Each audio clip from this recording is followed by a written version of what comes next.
আজকের ভিডিওটা কোনো মোটিভেশন ভিডিও না, আজকের ভিডিওটা প্রেমিকদের জন্য। হাই, আমি ফাহিম। আমি আবার চলে এসেছি তোমাদের সামনে নতুন একটা ভিডিও নিয়ে। চলেন শুরু করা যাক। একটা মেয়ে তার বয়ফ্রেন্ডকে জিজ্ঞেস করলো, আচ্ছা অন্য কারোর সাথে যদি আমার বিয়ে হয়ে যায় তাহলে তুমি কি করবে? ছেলেটি উত্তর দিল, ভুলে যাব। ছেলেটির উত্তর শুনে মেয়েটি রাগে অন্যদিকে মুখ লুকালো। ছেলেটি আবার বলল, তুমি আমাকে ভুলে যাবে, এটা সবচেয়ে বড় কথা। আমি যত দ্রুত তোমাকে ভুলে যাব তার চেয়েও বেশি দ্রুতে তুমি আমাকে ভুলে যাবে। মেয়েটি প্রশ্ন করলো, কীরকম? ছেলেটি বলতে শুরু করলো, মনে করো বিয়ের প্রথম 3 দিন তুমি এক ধরনের ঘরের মধ্যে থাকবে, শরীরে গয়নার বার, মুখে মেকআপের প্রলেপ, চারিদিক থেকে ক্যামেরার ফ্ল্যাশ, মানুষের ভিড়। তুমি চাইলেও তখন আমার কথা মনে করতে পারবে না।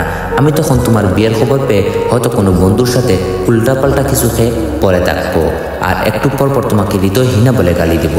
আবার পরক্ষণেও পুরনো স্মৃতিগুলোর কথা মনে পড়ে বন্ধুকে জড়িয়ে ধরে হাউমাউ করে কাঁদতে থাকবো। বিয়ের পরের দিন তোমার আরও ব্যস্ত সময় কাটবে। স্বামী, মিষ্টির প্যাকেট, প্রেজেন্টেশন, এইসব নিয়ে তুমি অনেক ব্যস্ত থাকবে। আমার কথা তখন হঠাৎ মনে হবে, এই যেমন স্বামীর হাত ধরার সময়, একসাথে ফটো তোলার সময়।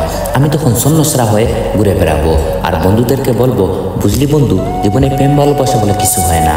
পরের 1 মাস তুমি হানিমুনে যাবে, নতুন ঘর পাবে, ম্যাচিং সব প্ল্যান, স্বামীর সাথে হালকা মিষ্টি ঝগড়া। তখন তুমি বিরাট সুখী। হঠাৎ আমার কথা মনে হলে ভাববে, আমার সাথে বিয়ে না হয়ে বোধহয় ভালো হয়েছে। আমি ততদিনে বাপ মা, বন্ধু কিংবা বড় ভাইদের বোকা খেয়ে মোটামুটি সোজা হয়ে গেছি। ঠিক করেছি কিছু একটা করতে হবে। তোমার চেয়ে সুন্দরী একটা মেয়ে বিয়ে করে তোমাকে দেখিয়ে দিতে হবে। সবাইকে বলবো তোমাকে ভুলে গেছি। কিন্তু তখনও মাঝরাতে তোমার SMS-গুলো বের করে পড়বো আর দীর্ঘ নিঃশ্বাস ফেলবো। পরের 2 বছর আর কোনো প্রেমিকা কিংবা নতুন বউ নেই, মা হয়ে গেছো। পুরাতন প্রেমিকের স্মৃতি, স্বামীর আহ্লাদ, এসবের চেয়ে বাচ্চার ডাইপার, এসব নিয়ে তুমি অনেক চিন্তিত থাকবে। অর্থাৎ তখন আমি তোমার জীবন থেকে পার্মানেন্টলি ডিলিট হয়ে যাব। এদিকে আমি একটা কাজ পেয়েছি, বিয়ের কথা চলছে, মেয়েও পছন্দ হয়েছে। আমি এখন ভীষণ ব্যস্ত। এবার সত্যি আমি তোমাকে ভুলে গেছি। কিন্তু রাস্তাঘাটে কোনো কাপড় দেখলে তোমার কথা মনে পড়ে, কিন্তু এখন আর দীর্ঘশ্বাস আসে না। এত দূর পর্যন্ত বলার পর ছেলেটি দেখলো প্রেমিকা চলচল চোখে ছেলেটির দিকে তাকিয়ে আছে, মুখে কোনো কথা নেই। ছেলেটিও চুপচাপ।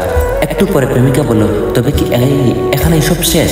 ছেলেটি বলল, না, কোনো এক মন খারাপের রাতে তোমার স্বামী নাক ডেকে ঘুমাবে, আমার বউ ব্যস্ত থাকবে নিজের ঘুমের রাতে, শুধু তোমার আর আমার চোখে কোনো ঘুম থাকবে না।